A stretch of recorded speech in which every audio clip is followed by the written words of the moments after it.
Esu Ramūnas, Kauno informacinių technologijų mokyklos absolventas. Įgijęs jaunesnio Linux administratoriaus specialybę.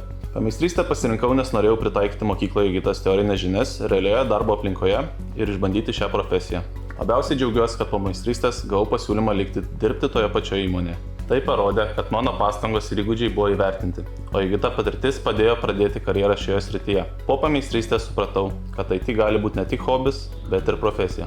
Artimiausiu metu planuoju tapti sertifikuotu Linux administratoriumi. Šiuo metu ruošiuosi Red Hat sertifikato egzaminui. Po keliarių metų tikiuosi turėti jau ne vieną ir ne du sertifikatus savo portfolio.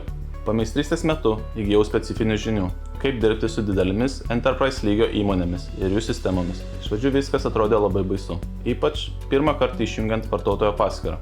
Tikrinau gal 10 kartų, ar tikrai tas vartotojas ir tikrai ta įmonė. Tačiau su mentoriaus pagalba ir praktika baimės dingo.